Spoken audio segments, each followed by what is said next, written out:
പെൺകുട്ടികളല്ലേ, ഉപ്പ ഇല്ലാത്തതല്ലേ, വേഗം വിവാഹം ചെയ്ത് കൊടുത്തൂടെ എന്നൊക്കെ ഒരുപാട് പേര് പറയുന്നത് കേട്ടിട്ടുണ്ട്. പക്ഷെ അപ്പോഴൊന്നും ഉമ്മ അതിന് വഴങ്ങാതെ ഉമ്മ ഞങ്ങളെ പഠിപ്പിക്കണം, ഞങ്ങളുടെ ജീവിതത്തിലേക്ക് ഉള്ളൊരു ഉപജീവന മാർഗം, ഞങ്ങളെ സ്വന്തം കാലിൽ നിൽക്കാൻ പ്രാപ്തിയാക്കിയിട്ടേ വിവാഹം കഴിച്ചു കൊടുക്കുള്ളൂ എന്നൊരു വാശി എൻ്റെ ഉമ്മക്ക് ഉണ്ടായിരുന്നു. അതുപോലെ എൻട്രിയുടെ ഈ ഒരു എൻ്റെ ഒരു സ്വപ്ന സാക്ഷാത്കാരത്തിലേക്കുള്ള യാത്രയിൽ എൻട്രിയുടെ പങ്ക് എനിക്ക് പറയാതിരിക്കാൻ സാധിക്കില്ല. കാരണം അത്രയ്ക്കും അത് ഹെൽപ്പ് ചെയ്തിട്ടുണ്ട്. എനിക്കൊരു 45 ഡേയ്സിനുള്ളിൽ 34ാമത്തെ റാങ്ക് കരസ്ഥമാക്കാൻ സാധിച്ചിട്ടുണ്ടെങ്കിൽ നിങ്ങൾക്കൊക്കെ അതിനേക്കാളും സാധിക്കും.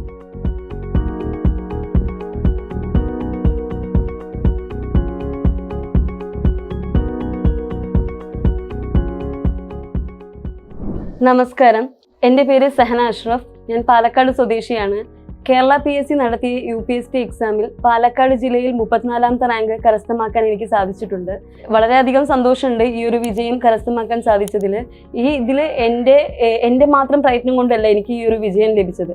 എൻ്റെ കുടുംബത്തിൻ്റെ പ്രാർത്ഥനയും അവരുടെ ഒരു സപ്പോർട്ടും അതുപോലെ ദൈവത്തിൻ്റെ അപാരമായ ഒരു അനുഗ്രഹം കൊണ്ട് മാത്രമാണ് എനിക്ക് ഇങ്ങനെ ഒരു വിജയം കരസ്ഥമാക്കാൻ സാധിച്ചിട്ടുള്ളത്.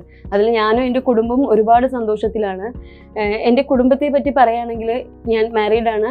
ഹസ്ബൻഡിൻ്റെ പേര് സുൽഫി യൂസഫ്. എനിക്കൊരു മോളുണ്ട്, മോള് ഹെസ്സ സുൽഫി. ഹസ്ബൻഡ് ഫാർമസിസ്റ്റാണ്. പിന്നെ എൻ്റെ ഉപ്പ ചെറുപ്പത്തിലേ മരണപ്പെട്ടു. ഉമ്മയാണ് ഞങ്ങളെ നോക്കിയതും വളർത്തിയതും ഞങ്ങളെ പഠിപ്പിച്ചതും എല്ലാം. എനിക്ക് 2 സിസ്റ്റേഴ്സാണ് ഉള്ളത്. എൻ്റെ എൽഡർ സിസ്റ്റർ പേര് സഫ്ന, ഗവൺമെൻറ് സെക്ടറിലാണ് വർക്ക് ചെയ്യുന്നത്. ഹസ്ബൻഡ് ഫാറൂഖ്, അദ്ദേഹം ഗവൺമെൻറ് സെക്ടറിൽ തന്നെ വർക്ക് ചെയ്യുന്നത്. 2 മക്കളുണ്ട്. എൻ്റെ യങ്ങർ സിസ്റ്റർ പേര് ഷബ്നാസ്, ഹസ്ബൻഡ് മൊയിനുദ്ദീൻ, ജേർണലിസ്റ്റാണ്. അവർക്കൊരു മാസം പ്രായമുള്ളൊരു മോനുണ്ട്. പിന്നെ എൻ്റെ യങ്ങർ ബ്രദർ പേര് മുഹമ്മദ് സഫാദ്. അവൻ +2 കഴിഞ്ഞു. ഇപ്പം നീറ്റിന് വേണ്ടി പ്രിപ്പയർ ചെയ്തുകൊണ്ടിരിക്കുകയാണ്. ഇതാണ് എൻ്റെ കുടുംബം. ഈ ഒരു കുടുംബത്തിൻ്റെ സപ്പോർട്ട് എനിക്ക് ഒരിക്കലും പറഞ്ഞറിയിക്കാൻ പറ്റാത്ത ഒന്നാണ്. കാരണം ജീവിതത്തിൽ എനിക്ക് ഈ ഒരു വിജയം ഞാൻ വിജയത്തിൽ എത്തിയിട്ടുണ്ടെങ്കിൽ അതെൻ്റെ കുടുംബത്തിൻ്റെ സപ്പോർട്ട് കൊണ്ട് മാത്രമാണ്. ഞാൻ ഒരുപാട് കേട്ടിട്ടുണ്ട് ചെറുപ്പം മുതൽക്ക്, ഞങ്ങൾ പഠിക്കുന്ന സമയം മുതൽക്ക് തന്നെ +2 പഠിക്കുമ്പോഴും ഡിഗ്രി പഠിക്കുമ്പോഴൊക്കെ എൻ്റെ കൂടെ പഠിച്ചിരുന്നവരുടെ കല്യാണങ്ങളൊക്കെ വേഗം കഴിഞ്ഞു പോയി. പക്ഷേ അപ്പോഴൊക്കെ തന്നെ എൻ്റെ ഉമ്മാൻ്റെ അടുത്ത് ഒരുപാട് പേര് പറയുന്നത് കേട്ടിട്ടുണ്ട്, പെൺകുട്ടികളല്ലേ, ഉപ്പ ഇല്ലാത്തതല്ലേ, വേഗം വിവാഹം ചെയ്ത് കൊടുത്തൂടെ എന്നൊക്കെ ഒരുപാട് പേര് പറയുന്നത് കേട്ടിട്ടുണ്ട്. പക്ഷെ അപ്പോഴൊന്നും ഉമ്മ അതിന് വഴങ്ങാതെ ഉമ്മ ഞങ്ങളെ പഠിപ്പിക്കണം, ഞങ്ങളുടെ ജീവിതത്തിലേക്ക് ഉള്ളൊരു ഉപജീവന മാർഗം, ഞങ്ങളെ സ്വന്തം കാലിൽ നിൽക്കാൻ പ്രാപ്തിയാക്കിയിട്ടേ വിവാഹം കഴിച്ചു കൊടുക്കുള്ളൂ എന്നൊരു വാശി എൻ്റെ ഉമ്മക്ക് ഉണ്ടായിരുന്നു. ഉമ്മാൻ്റെ ഒരു വിൽ പവർ കൊണ്ട് മാത്രമാണ് ഞങ്ങൾ 3 പേരും പഠിച്ചതും, അല്ലെങ്കിൽ ആ ഒരു പഠനം കഴിഞ്ഞതിന് ശേഷം മാത്രമാണ് ഞങ്ങളുടെ 3 പേരുടെയും വിവാഹം കഴിച്ചു കൊടുത്തത്. അപ്പോൾ അതിന് ഞാൻ എൻ്റെ ഉമ്മാനോട് ഒരുപാട് താങ്ക്സ് പറയാം. കാരണം ഉമ്മാൻ്റെ ആ ഒരു വിൽ പവർ, ഉമ്മാൻ്റെ ആ ഒരു ആഗ്രഹം കൊണ്ട് മാത്രമാണ് ഞാനിപ്പോൾ ഈ ഒരു സന്തോഷം അനുഭവിക്കുന്നത്. അപ്പോൾ അതിൽ എനിക്ക് എൻ്റെ കുടുംബത്തിൻ്റെ ഈ സപ്പോർട്ടും പിന്നെ ഫാമിലി, ഫ്രണ്ട്സ് എല്ലാവരുടെയും സപ്പോർട്ടുണ്ടായിരുന്നു. അപ്പോൾ അതൊന്നും എനിക്ക് ഒരിക്കലും പറഞ്ഞറിയിക്കാൻ പറ്റില്ല. ഒരുപാട് നന്ദിയുണ്ട് എല്ലാവരോടും. പിന്നെ ദൈവത്തിൻ്റെ അപാരമായ ഒരു അനുഗ്രഹവും ഈ ഒരു വിജയത്തിന് പിന്നിലുണ്ട്. ഞാൻ പഠിച്ചത് degree BA English with journalism ആണ്. അതിനുശേഷം BEd KSIR ട്രെയിനിങ് കോളേജ് കണ്ണൂരാണ് പഠിച്ചത്.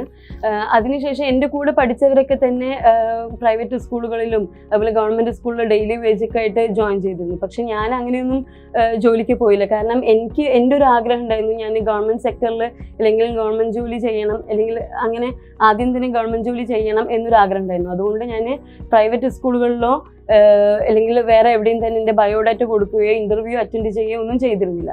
അപ്പോൾ BEd കഴിഞ്ഞതിന് ശേഷം ഞാൻ PSC പഠിക്കണം എന്നൊരു ആഗ്രഹം കൊണ്ട് ഒരു PSC വീട്ടിനടുത്തുള്ള ഒരു PSC കോച്ചിങ് സെൻറ്ററിൽ ചേർന്നു. പക്ഷേ വളരെ കുറച്ച് മാസങ്ങൾ മാത്രമേ എനിക്ക് കോച്ചിങ്ങിന് പോകാൻ പറ്റിയിരുന്നുള്ളൂ. അങ്ങനെ ഞാൻ ആദ്യമായിട്ട് എഴുതുന്ന എക്സാമാണ്, PSCയുടെ ആദ്യമായിട്ട് എഴുതുന്ന എക്സാമാണ് ബീറ്റ് ഫോറസ്റ്റ് ഗാർഡ്. അതിൽ ഞാൻ ലിസ്റ്റിൽ പെട്ടു.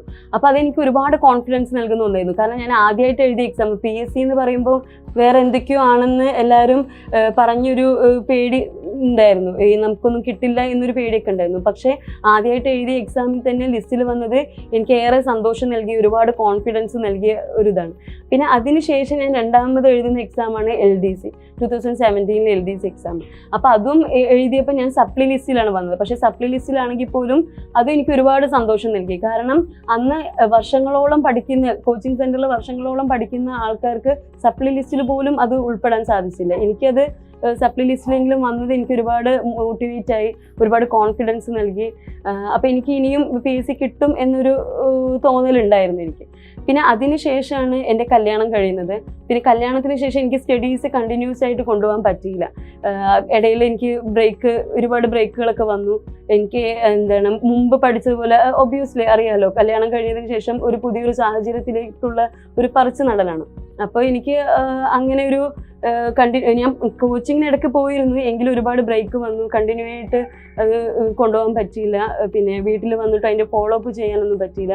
അപ്പോൾ അങ്ങനെ ഇരിക്കുന്ന സമയത്താണ് എനിക്ക് കുറച്ച് കഴിഞ്ഞ് ഞാൻ കുറേ ഒരു ബ്രേക്കൊക്കെ വന്നപ്പം PSC ഒരു മടുത്ത് തുടങ്ങി, അല്ലെങ്കിൽ എനിക്ക് കിട്ടില്ല എന്നൊരു തോന്നൽ വന്നപ്പോൾ ഞാൻ വീട്ടിൽ വെറുതെ ഇരിക്കല്ലേ എന്ന് കരുതി ഞാൻ ഒരു സ്കൂളിൽ ഡെയിലി വേജ് ആയിട്ട്, ഒരു ഗവൺമെൻറ് സ്കൂളിൽ ഡെയിലി വേജ് ആയിട്ടുള്ള ഒരു ഇൻ്റർവ്യൂ അറ്റൻഡ് ചെയ്തു. അവിടെ എനിക്ക് ഇൻ്റർവ്യൂക്ക് കിട്ടി.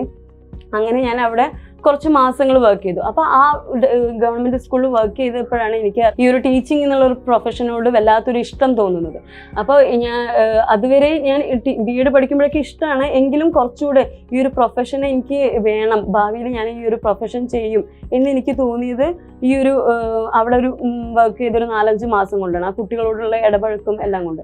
അപ്പം ഞാൻ അവിടെ നിന്ന് റിവീൽ ചെയ്യുന്ന സമയത്ത് എനിക്ക് അവിടെ ഒരു സെൻഡ് ഓഫ് പാർട്ടി തന്നിരുന്നു. അവിടെ നിന്ന് ഞാൻ പറഞ്ഞിരുന്നു, ഞാൻ ഇനി ഒരിക്കലും ഒരു ഡെയിലി വേജ് ടീച്ചറായിട്ട് ഇവിടേക്ക് ഒരിക്കലും വരില്ല. ഒരു പെർമനന്റ് സ്റ്റാഫായി PSCയുടെ അഡ്വൈസും കൊണ്ട് മാത്രമേ ഞാൻ ഇനി ഈ സ്കൂളിലോട്ട് വരുള്ളൂ എന്ന് ഞാൻ അവിടുന്ന് ആ റിവീൽ ചെയ്യുമ്പം അവരോട് മറുപടി പ്രസംഗം പോലെ പറഞ്ഞിട്ടാണ് ഞാൻ വന്നത്. അപ്പോൾ അതെനിക്ക് ഒരു വാശിയായിരുന്നു. ഞാൻ ഇനി ഗവൺമെൻറ് സ്റ്റാഫായി അല്ലെങ്കിൽ ഒരു PSCയുടെ അഡ്വൈസ് കിട്ടി അങ്ങനെ മാത്രമേ ഞാൻ ഇനി ഒരു സ്ഥലത്ത് വർക്ക് ചെയ്യുള്ളൂ എന്ന് എനിക്ക് ഒരു വാശിയായിരുന്നു.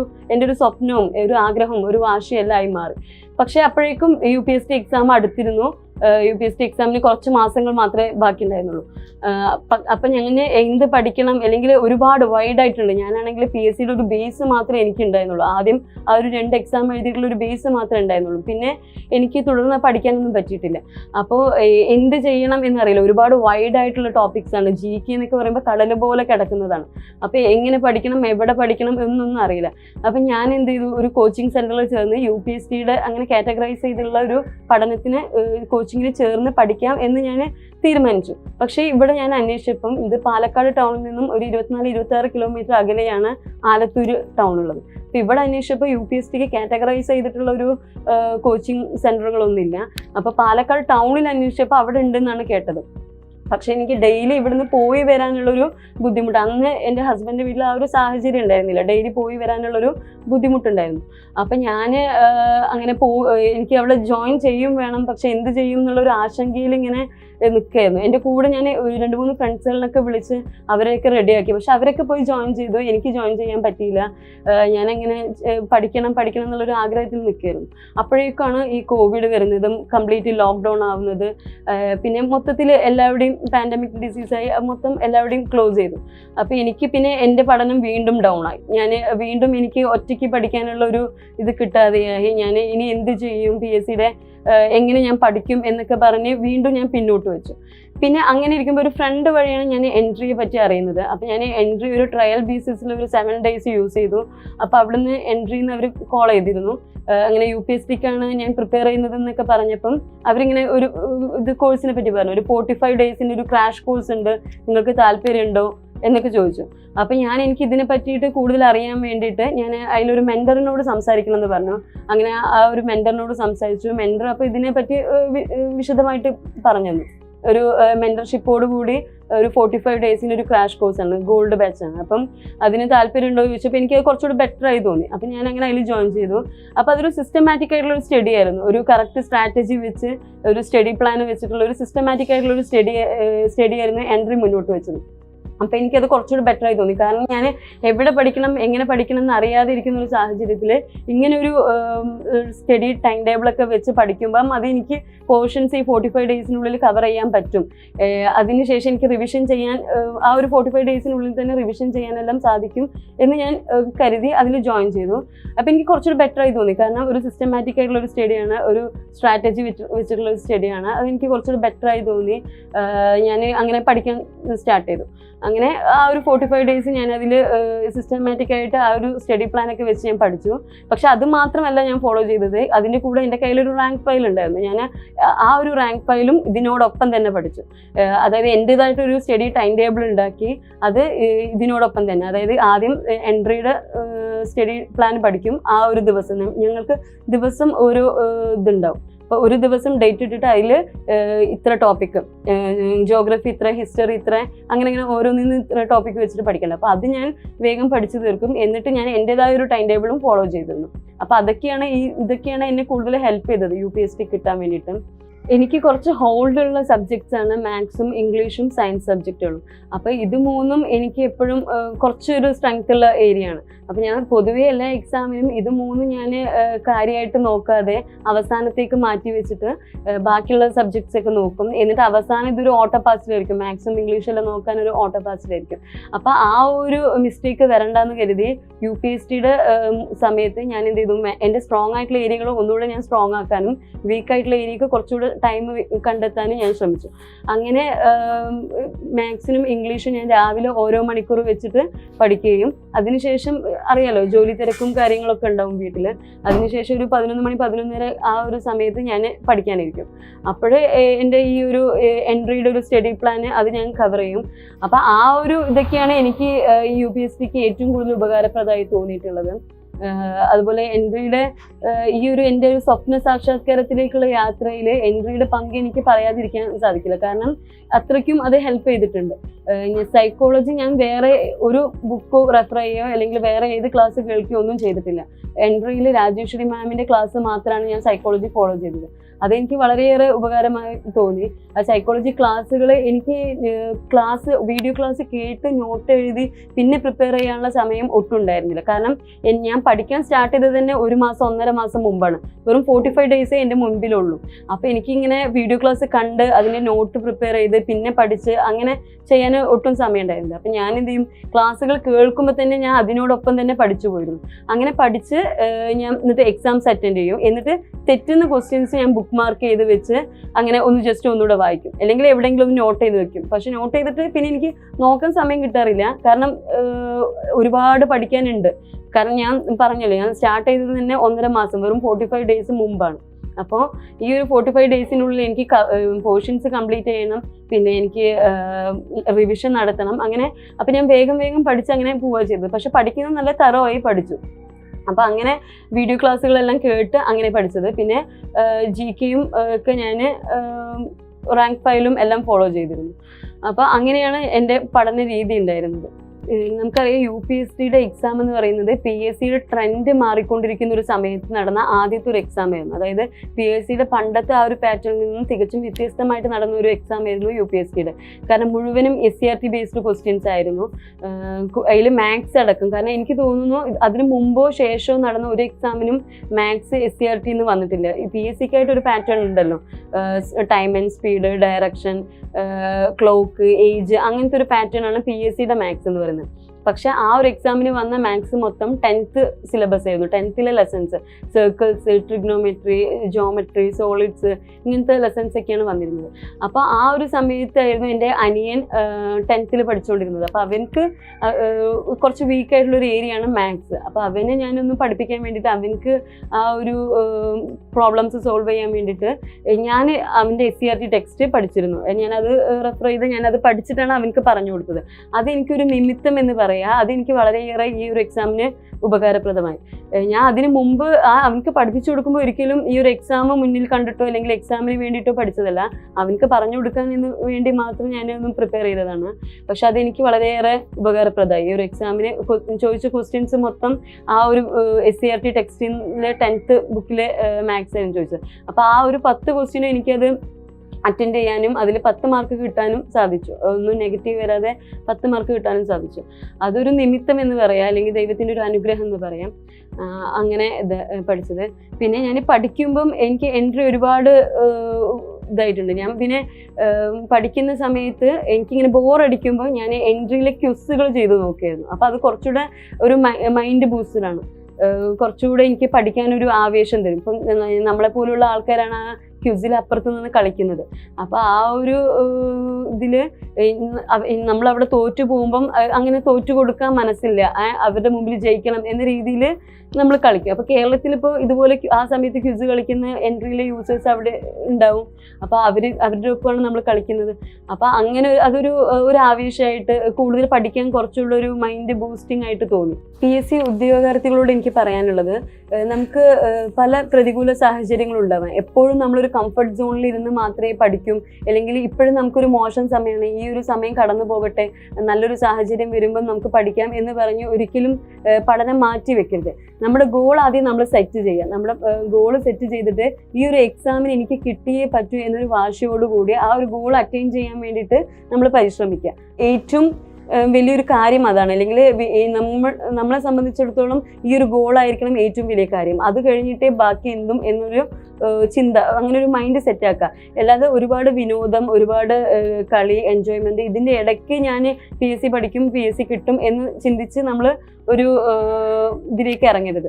കാരണം ഞാൻ ചെയ്തിരുന്നത്, എന്നെ ഡിസ്ട്രാക്ട് ചെയ്യുന്ന എല്ലാ കാര്യങ്ങളും ഞാൻ മാറ്റിവെച്ചു. എന്നെ ഡിസ്ട്രാക്ട് ചെയ്യുന്ന ഞാൻ സോഷ്യൽ മീഡിയാസൊക്കെ യൂസ് ചെയ്യുന്ന ആളാണ്. അപ്പോൾ അതൊക്കെ എന്നെ പഠനത്തിൽ നിന്ന് ഡിസ്ട്രാക്ട് ചെയ്യുന്ന ഒരു കാര്യമാണ്. അപ്പോൾ ആ സോഷ്യൽ മീഡിയാസ് ആപ്പുകളെല്ലാം ഞാൻ എൻ്റെ ഫോണിൽ നിന്ന് മാറ്റി, ഞാൻ ആ ഒരു എൻട്രിയുടെ ഒരു ആപ്പും പിന്നെ കുറച്ച് PDF ഫയൽസ്, പഠിക്കാനുള്ള കാര്യങ്ങൾ മാത്രമേ ഞാൻ എൻ്റെ ഫോണിൽ വെച്ചുള്ളൂ. അങ്ങനെ ഡിസ്ട്രാക്ട് ചെയ്യുന്ന കാര്യങ്ങളെല്ലാം തന്നെ നമ്മൾ മാറ്റിയിട്ട് നമ്മുടെ മൈൻഡ് നമ്മുടെ ഗോളിന് വേണ്ടി സെറ്റാക്കുക. ഈ ഒരു എക്സാം എനിക്ക് വേണ്ടിയിട്ടുള്ളതാണ്, ഇല്ലെങ്കിൽ എനിക്ക് വേണ്ടിയിട്ടുള്ള അവസാനത്തെ എക്സാമാണ് ഇത് എന്ന് ചിന്തിച്ച് നമ്മൾ പഠിക്കാം. കാരണം നമ്മൾ വിചാരിക്കും ഇത് നമുക്ക് ജസ്റ്റ് ഒന്ന് അറ്റൻഡ് ചെയ്യാം, അടുത്ത എക്സാം നന്നായി പഠിക്കാം എന്ന് ചിന്തിച്ച് നമ്മൾ ചെയ്യാതെ ഈ ഒരു എക്സാമാണ് എൻ്റെ അവസാനത്തെ എക്സാം, ചിലപ്പോൾ ഇനി എനിക്ക് അടുത്ത എക്സാം എഴുതുമ്പം ഇത്രയും പഠിക്കാനുള്ളൊരു സാഹചര്യം കിട്ടിയെന്ന് വരില്ല. അപ്പോൾ ഈ ഒരു സാഹചര്യത്തിൽ, ഈ ഒരു നല്ലൊരു സാഹചര്യത്തിൽ ഞാൻ പഠിച്ച് എനിക്ക് ഈ ഒരു ജോലി എനിക്ക് വേണ്ടിയുള്ളതാണ്, ഇതെനിക്ക് കിട്ടും എന്ന് ഒരു ആത്മവിശ്വാസത്തോട് കൂടിയിട്ട് ഇരുന്ന് പഠിക്കാം. അപ്പം അങ്ങനെ ചെയ്യുക. അതുപോലെ തന്നെ PSCയുടെ പാറ്റേൺസ് മാറി വരാണ്, പുതിയ പാറ്റേൺ ആണ്, പുതിയ ട്രെൻഡാണ്. അപ്പം ഞാൻ കൺവെൻഷനായി പഠിച്ചു വന്ന രീതി ഈ പോയിന്റ് വൈസ് രീതിയാണ് എന്ന് പറഞ്ഞ് ആ രീതിയിൽ പഠിക്കല്ല. എന്താണോ പാറ്റേൺ മാറുന്നത് ആ രീതിയിലേക്ക് നമ്മളും മാറാം. PSCയുടെ ട്രെൻഡ് ഇനിയിപ്പോൾ ഇങ്ങനെയല്ല, ഇതിൽ നിന്ന് വേറെ വ്യത്യസ്തമായിട്ട് വരാം. അപ്പം നമ്മൾ അതിനനുസരിച്ച് നമ്മുടെ പഠന രീതികളും പഠിക്കുന്ന മെത്തേഡ്, പഠിക്കുന്ന ഫയൽസ്, അങ്ങനത്തെ എല്ലാ കാര്യങ്ങളും, അതിൻ്റെ ബുക്സും കാര്യങ്ങളും എല്ലാം നമ്മൾ അതിനനുസരിച്ച് മാറ്റാം. അപ്പം അതാണ് എനിക്ക് പറയാനുള്ളത്. അതുപോലെ തന്നെ ഇപ്പോഴും നമുക്കറിയാം, മുമ്പ് നമ്മൾ പോയിന്റ് വൈസ് പഠിച്ചു കഴിഞ്ഞാൽ ഒരു പോയിന്റിന് ഒരു മാർക്ക്. ഇപ്പോൾ RTA ആക്ട് എപ്പോഴാണ് വന്നത്, 2005 എന്ന് പഠിച്ചാൽ നമുക്ക് അതിനൊരു മാർക്കാണ്. പക്ഷേ ഇപ്പോഴങ്ങനെയല്ല. RTA ആക്ട് എന്ന് പഠിക്കുമ്പോൾ നമ്മൾ അതിൻ്റെ മുഴുവൻ വശങ്ങളും ഡീപ്പായിട്ടുള്ള ഒരു സ്റ്റഡി ഉള്ളവർക്ക് മാത്രമേ ഇപ്പോൾ PSCയിൽ ഒരു മാർക്കെങ്കിലും സ്കോർ ചെയ്യാൻ പറ്റുള്ളൂ. കാരണം നമുക്കറിയാം ക്വസ്റ്റ്യൻസ് വരുന്നത് A ആണോ ശരി, B ആണോ ശരി, Aയും B ആണോ, C ആണോ, അങ്ങനെയുള്ള ഒരു തരത്തിലുള്ള ക്വസ്റ്റ്യൻസ് ആണ്. അപ്പം നമുക്ക് ആ ഒരു സബ്ജക്റ്റിനെ പറ്റി ഡീപ്പായിട്ടുള്ള ഒരു നോളജ് ഉണ്ടെങ്കിൽ മാത്രമേ നമുക്ക് ആ ഒരു ക്വസ്റ്റ്യൻ അല്ലെങ്കിൽ എക്സാം അറ്റൻഡ് ചെയ്യാൻ പറ്റുള്ളൂ. അപ്പോൾ ആ ഒരു ഡീപ്പിലുള്ള ഒരു സ്റ്റഡി നടത്തുക. ഏതൊരു വിഷയത്തെ പറ്റിയാണ് പഠിക്കുന്നതെങ്കിലും ഡീപ്പായിട്ടുള്ള ഒരു സ്റ്റഡി നടത്തുക. പരന്ന വായന ഉണ്ടാവാം. എല്ലാത്തിനെ പറ്റി നമ്മൾ പോയിന്റ് വൈസ് പഠിക്കാതെ ഒരു പരന്ന വായന ഉണ്ടാവാം. പിന്നെ അതുപോലെ തന്നെ അപ്ഡേറ്റഡ് ആയിരിക്കുക. നമുക്കിപ്പോൾ അറിയാം, കറണ്ട് അഫയേഴ്സ് ഒക്കെ ആ ഒരു സബ്ജക്ട് വൈസ് ആണ് ഇപ്പം വന്നുകൊണ്ടിരിക്കുന്നത്. അപ്പം നമ്മൾ എന്നും പത്രം വായിക്കുക, ന്യൂസ് കാണുക. അപ്പോൾ എനിക്ക് തോന്നുന്നു നമ്മൾ ഈ ഒരു ബുക്കിൽ നിന്ന് കറണ്ട് അഫയേഴ്സ് പഠിക്കുന്നതിനേക്കാളും ഇപ്പോൾ ന്യൂസിലൊക്കെ ഇപ്പോൾ ഇങ്ങനെ നോബൽ പ്രൈസ് വിന്നേഴ്സ് അടിയിലൂടെ ഇങ്ങനെ ഫ്ലാഷ് ന്യൂസ് പോകുമ്പോൾ നമ്മൾ കാണുമ്പോൾ അത് നമ്മുടെ മൈൻഡിൽ എപ്പോഴും ഓർത്ത് വെക്കാൻ സാധിക്കും. അതുപോലെ തന്നെ പത്രത്തിൽ വായിച്ചതൊക്കെ നമുക്ക് ഓർത്ത് വെക്കാൻ സാധിക്കും. അങ്ങനെ കറണ്ട് അഫയേഴ്സ് ഒക്കെ എന്നും പത്രം വായനയിലൂടെയൊക്കെ അപ്ഡേറ്റഡ് ആവാം. അപ്പോൾ ഇതൊക്കെയാണ് ഒരു പുതിയൊരു ഉദ്യോഗാർത്ഥികളോട് എനിക്ക് പറയാനുള്ളത്. പഠിക്കുക. ഇപ്പോൾ ഞാൻ പറയാലോ, എനിക്കൊരു 45 ഡേയ്സിനുള്ളിൽ 34ാമത്തെ റാങ്ക് കരസ്ഥമാക്കാൻ സാധിച്ചിട്ടുണ്ടെങ്കിൽ നിങ്ങൾക്കൊക്കെ അതിനേക്കാളും സാധിക്കും. ഒരു വെറുതെ ഇരുന്ന് എനിക്ക് ഒരു 45 ഡേയ്സിനുള്ളിൽ ഞാൻ ആ ഒരു ഗോൾ സെറ്റ് ചെയ്ത് ഞാൻ അങ്ങനെ ഒരു പഠിക്കണം, അല്ലെങ്കിൽ ആ ഒരു ഹാർഡ് വർക്ക് ചെയ്ത് കിട്ടിയതാണ് ഒരു 34ാമത്തെ റാങ്ക്. അപ്പം എല്ലാവർക്കും കിട്ടുന്ന ഒരു തന്നെയാണ്. അങ്ങനെ നമ്മൾ വിചാരിക്കും പണ്ട് മുതലേ പഠിച്ചവർക്ക് മാത്രമാണ്, അങ്ങനെയൊന്നുമില്ല. ഇപ്പോൾ പുതിയതായിട്ടുള്ള ആൾക്കാർക്കും ഈ ഒരു ഇത് കിട്ടും. ആ ഒരു ഇതിനനുസരിച്ച് നമ്മൾ പാറ്റേണിനനുസരിച്ച് പഠിച്ചു പോയാൽ മാത്രം മതി. പിന്നെ അധികവും UPSTയിലേക്കൊക്കെ എഴുതുന്ന ആൾക്കാർ വീട്ടമ്മമാരായിട്ടുള്ള ആൾക്കാരായിരിക്കും. അപ്പോൾ അവരൊക്കെ തന്നെ ഇപ്പോൾ വീട് നോക്കണം, കുട്ടികളെ നോക്കണം എന്നൊക്കെ പറഞ്ഞ് സമയം കിട്ടുന്നില്ല എന്നൊരു പരാതിയായിരിക്കും. പക്ഷെ അങ്ങനെയുള്ളവരൊക്കെ ചിന്തിക്കേണ്ടത് നമുക്ക് കിട്ടുന്ന സമയം 1 മണിക്കൂറാണെങ്കിൽ ആ 1 മണിക്കൂർ നമ്മൾ പ്രൊഡക്റ്റീവായിട്ട് യൂസ് ചെയ്യാം. ഇപ്പോൾ ചിലപ്പോൾ നമ്മൾ ആ ചെയ്യാനുള്ളതൊക്കെ തന്നെ വേഗം ചെയ്ത് നമുക്ക് നമ്മുടെ ഗോളിലേക്ക് അറ്റൈൻ ചെയ്യുക, അതായിരിക്കണം മെയിൻ ഇത്. അപ്പോൾ അത് അറ്റൈൻ ചെയ്യാൻ വേണ്ടിയിട്ട് നമ്മൾ ഹാർഡ് വർക്ക് ചെയ്യുക. കിട്ടുന്ന സമയം ചിലപ്പോൾ ഉച്ചയ്ക്കാവാം, രാത്രിയിലാവാം, അല്ലെങ്കിൽ രാവിലെ നേരത്തെ ആവാം. ആ കിട്ടുന്ന സമയം പ്രൊഡക്റ്റീവായിട്ട് യൂസ് ചെയ്യുക എന്നുള്ളതാണ് എനിക്ക് എല്ലാവരോടും പറയാനുള്ളത്. അപ്പോൾ ഇതുവരെ ഞാൻ പറഞ്ഞതെല്ലാം എൻ്റെ അനുഭവങ്ങളാണ്. അപ്പോൾ എല്ലാവർക്കും ഇതുപോലെ പഠിക്കാനും ഉന്നത വിജയങ്ങളിൽ എത്താനും സാധിക്കട്ടെ എന്ന് ആത്മാർത്ഥമായി ആശംസിക്കുകയാണ്. നന്ദി, നമസ്കാരം.